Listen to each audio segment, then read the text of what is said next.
Hi, I'm Denise Chaffin, and I'm your podcast host for Talking TA, and we are at Transform 2025. And I have with me Scott Parish, who is the CEO and founder of a company called Hireguide. Welcome, Scott. Thank you very much. Yes, nice to have you here. Nice to be here. Yes, definitely. So, yeah, give me a little bit of background on your company and and who you are. Yeah. Okay. So our company Hireguide is really focused on helping you create great interviews. So there's a billion interviews happening in Western markets every year, and it will take you probably 2 seconds to put someone on this couch, talk about interviews, and they will tell you candidates don't like them, they're slow, they're poorly predictive of performance. This is where bias comes into the process. TA is very frustrated with hiring managers. It's just ripe for innovation. And so we're really excited to be building the capabilities to really do interview excellence. Awesome.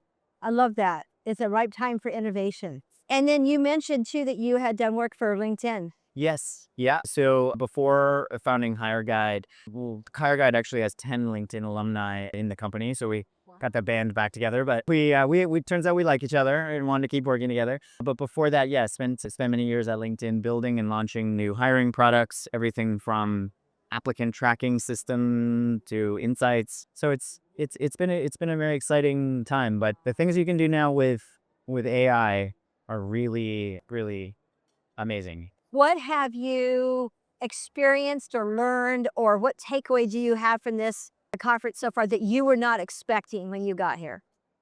That's a great question. I'm hearing a lot more openness to the partnership between AI and people in the way that HR and talent acquisition processes go. So we've been working in this space for a little while, and even if you go back a couple of years, there was a sort of big feeling that AI was a little bit ick in the whole hiring process, and there were compliance concerns, and there were all sorts of really fair questions, but essentially resistance to the idea. And I really feel like that tone has changed this year. People are very interested and excited about how AI and people together can actually create better experiences for candidates and more human connection and more.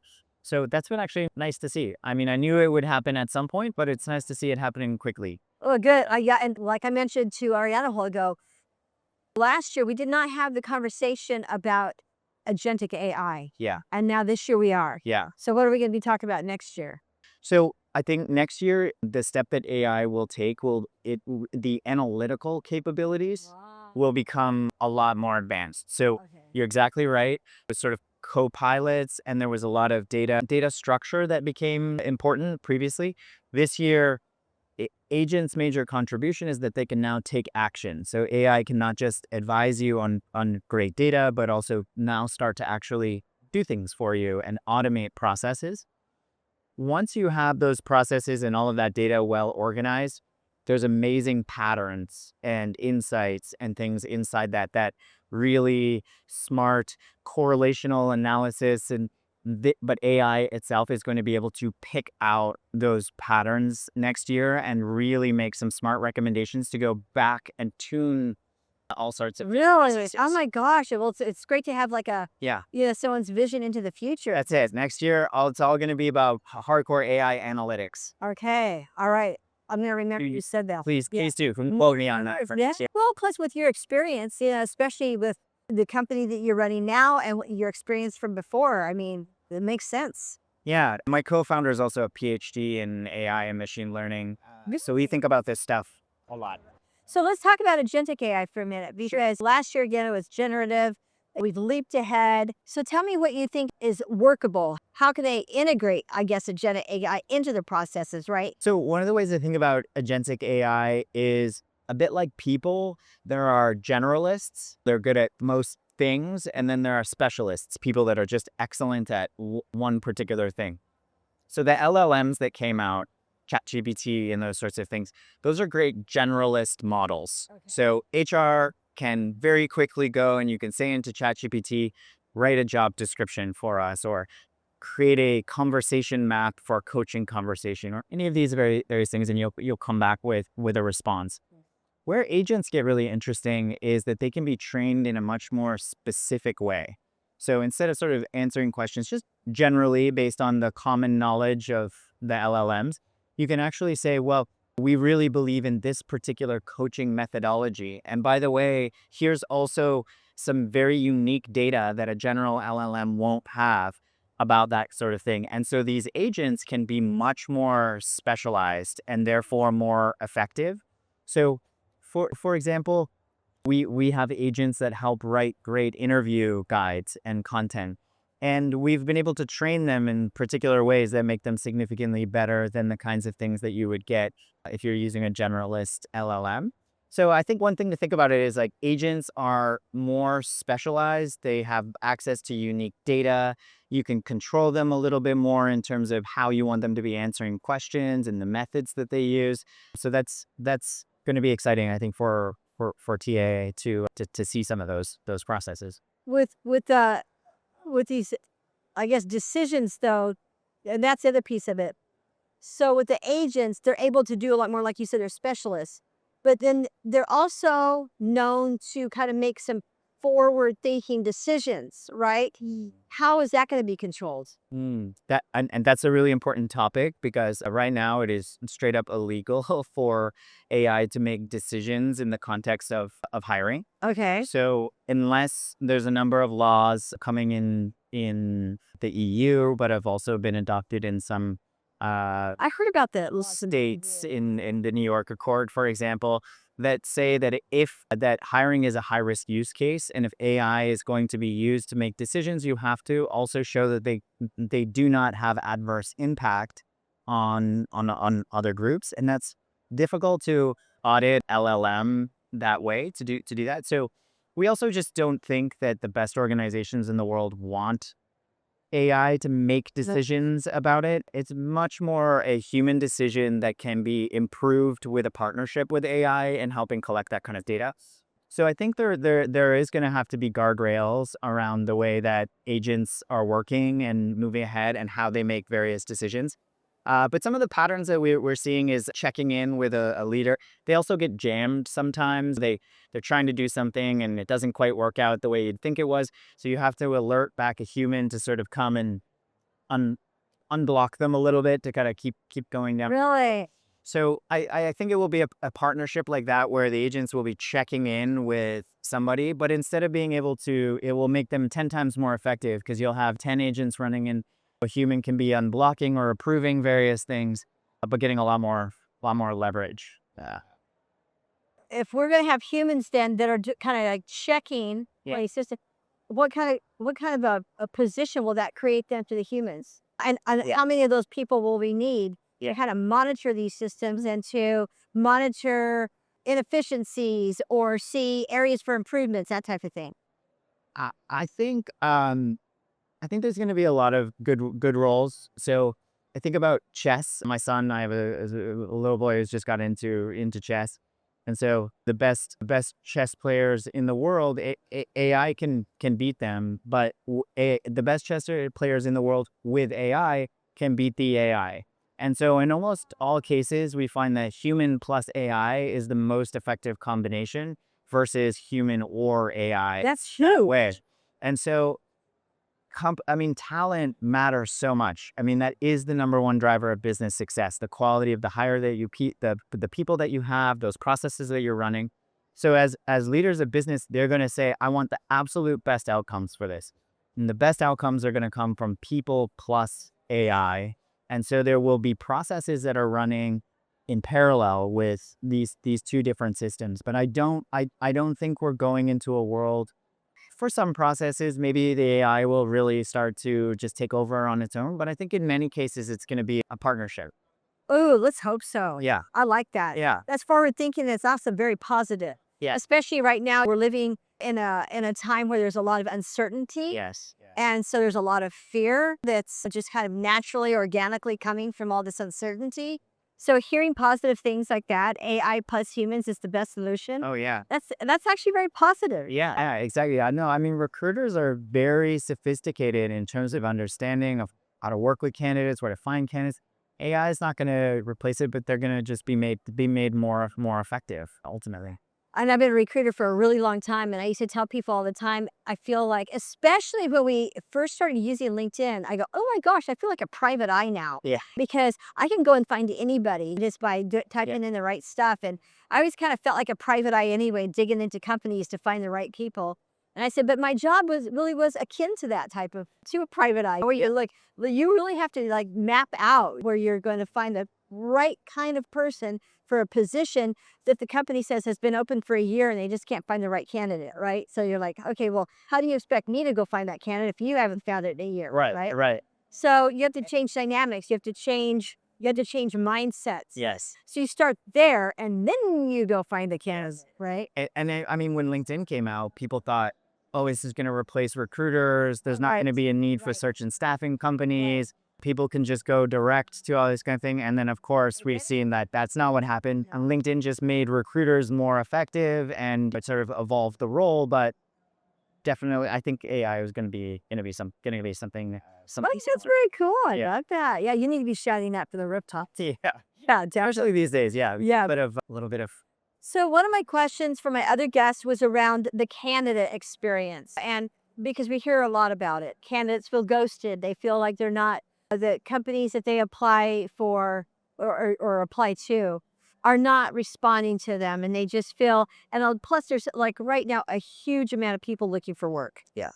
So they get frustrated and they get just, I don't know, it's dismal, Yeah. to say the least. Yeah. But there are people who are hired. But one of the things that's come up is how are we going to change our own processes, hiring processes, where we're not just communicating with people we hire effectively, but we also need to be equally reaching out and communicating with people we don't hire.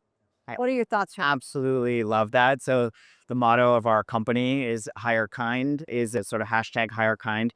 And that's really, and we're a benefit corporation. So we also exist for social purpose around interviewing and hiring, which is very much, it is time to give candidates the respect that they deserve, Right. which includes a voice, which includes feedback. As you rightly pointed out, in an interview process, you have, let's say, 10 people, one of them gets the job, 9 of them don't. And so actually most of the data, most of the experience is the people who you're not who you're not hiring.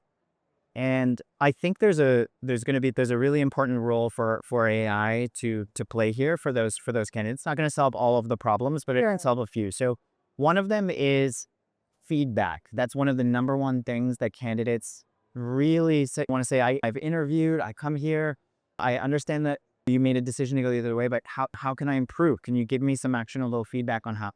Now, in reality, organizations, they have to track down a hiring manager who probably has some chicken scratch notes somewhere. Yeah. Then they have to stitch that together. They have to make sure it's EEOC compliant and doesn't risk, and it's just too much. And so they don't do it.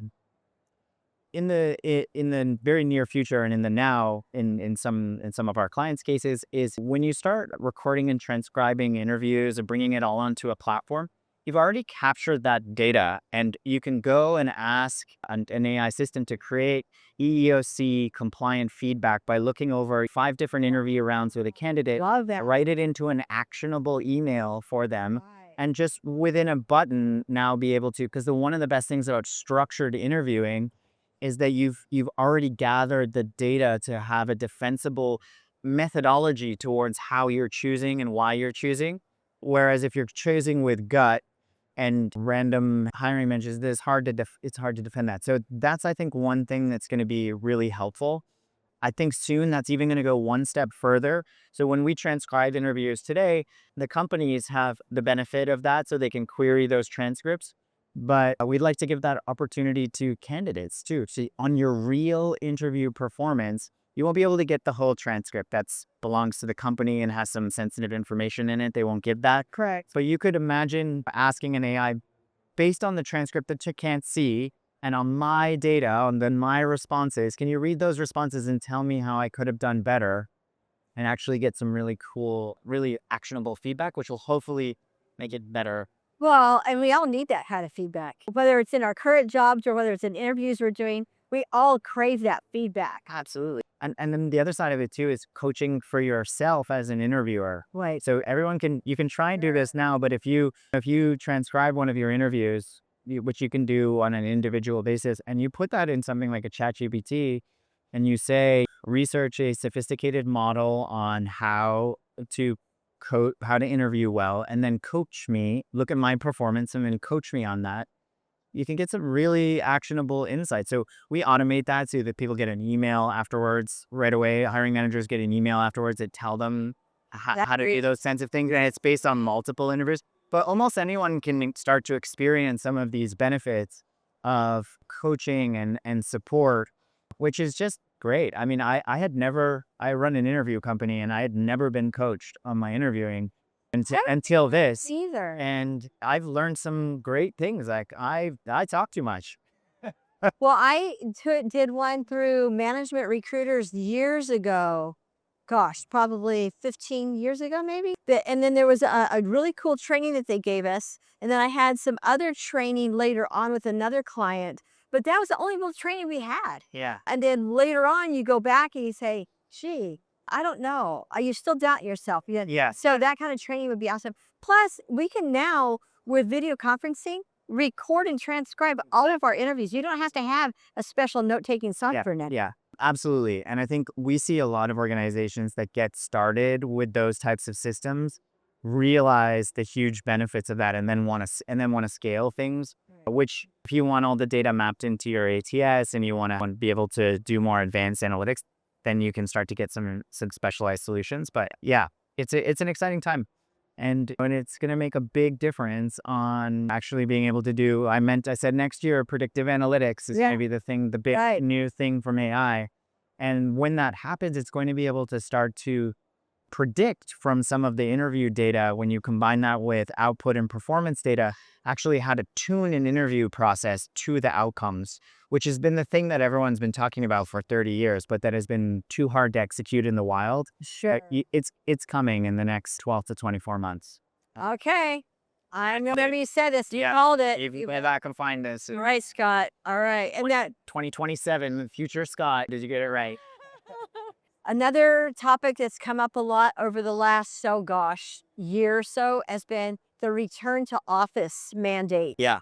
First of all, I think there's some great data from Carta. They have some really great data on this. Essentially, the takeaways from my understanding from sort of looking at this is that hybrid models are the sort of dominant model that organizations are moving towards. That's what I heard. And that the sweet spot is a sort of 3 days in the office. You don't want to go 1-4 and you don't want to go 4-1 on the other ways for a number of different reasons.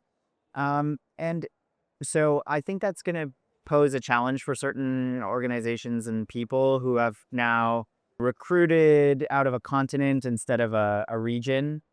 But I think it's also going to bring people back together. And there's something, I really do believe in the human collaboration and experience of that. I do too, but there are certain things that you can do remotely that actually where you can focus better. You don't have interruptions. You don't have to have to worry about the commute in and out of the office, that type of thing. So there are times that collaboration is important, especially if you're a manager and you've got a new employee starting and you want to be able to imprint, as someone said earlier, the culture of the company onto a new employee who's maybe just graduated. You want them to learn about your business, to learn about the other people in the organization. You have to have that in-office collaboration at some point. But you can still, I think, make adjustments and maybe even not have such a rigid schedule. Make it flexible for people, depending on each person has a different case situation. What's really worked for our company, we're fully remote, but we do on-sites. So we all come together, spend time together, have experiences together, work on the really hard sort of strategic planning, those types of things while we're in the room together, that we can really benefit from that.